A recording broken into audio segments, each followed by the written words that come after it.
Be ready for dictation. Start.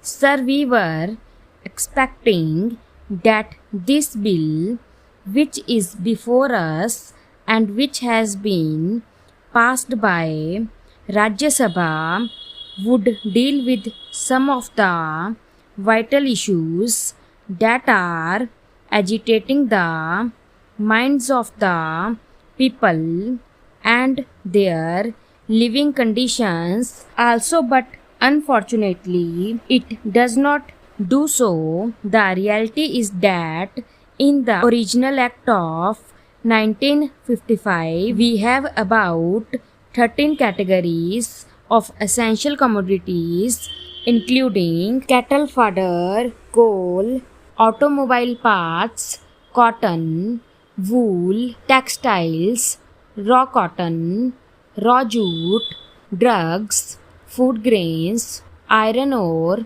petroleum and petroleum products, sugar and sugarcane. But this bill touches only a few things. Here the vital aspects are not even touched up. There is no statement of objects and reasons appended with the bill so that we can grasp the meaning of this. As far as this bill is concerned, it deals with some formality and technical matters only.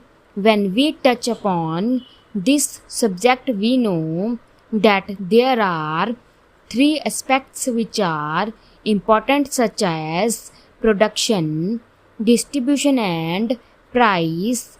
With regard to production, the whole country knows that there has been a bumper crop of food grains, and we are patting ourselves on the back for that.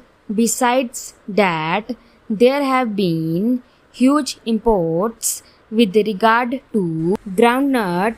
Also, the minister has been declaring that there has been a bumper crop of 80 lakh tons, and it comes to about 40% more than the last year's production.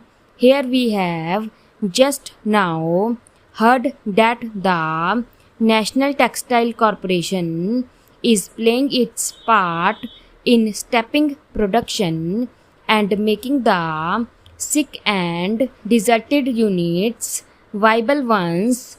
In such a situation, when there is production on such a huge scale, what is the factor that is hindering the proper distribution and check on price rise in our country?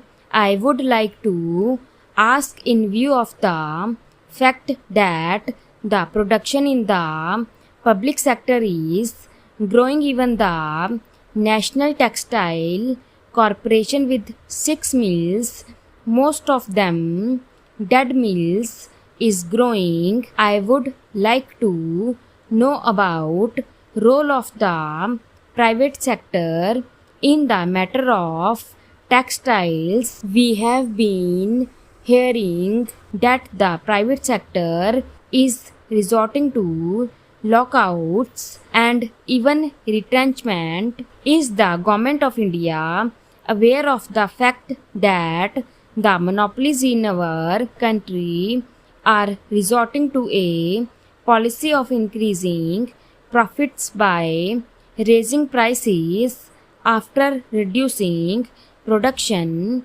So their policy is anti-national and increase profit by raising the prices. In regard to production, we fear that we may again be in a mess.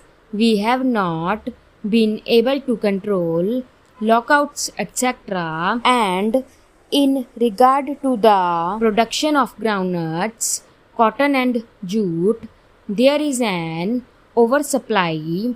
The jute mills are crying that their products have not been taken up.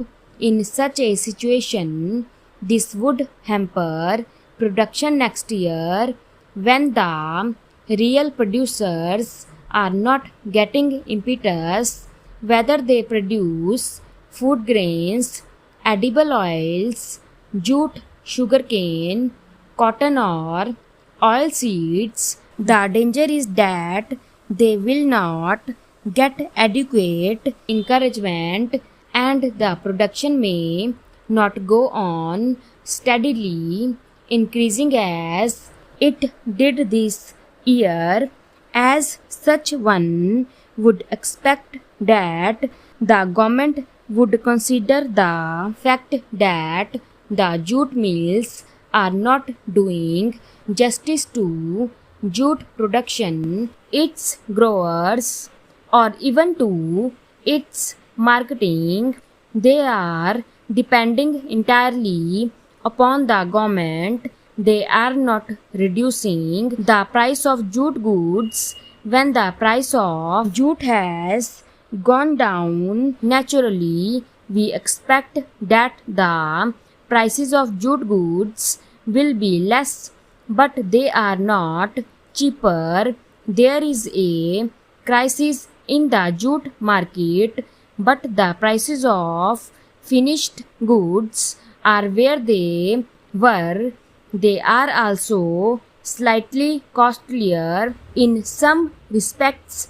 In such a situation, the production policy of the private sector is not helping the cause of the industry itself, much less to talk of that of the producers or consumers, and the same thing applies to sugar mills and to cotton mills in private hands. One would feel that the time has come when the government should take up courage to rationalize at least jute, cotton, and sugar mills in order to be in a stronger position and to have a strong hand over production and to have a steady increase in production in order to have proper distribution and reasonable prices.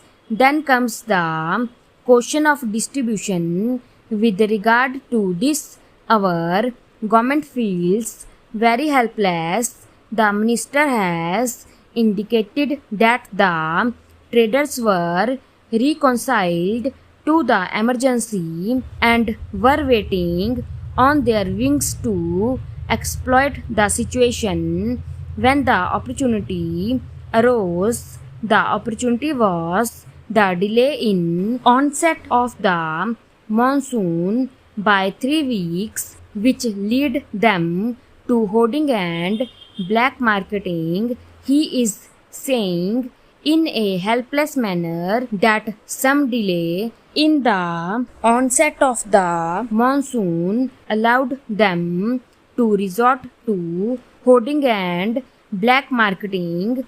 Therefore, they are committing these crimes at a time when there is a national emergency, when the government has more than adequate powers to control them. There should be a panel to deal with compilation of production data and identifying trends of significance and advising the government in time of need. Stop.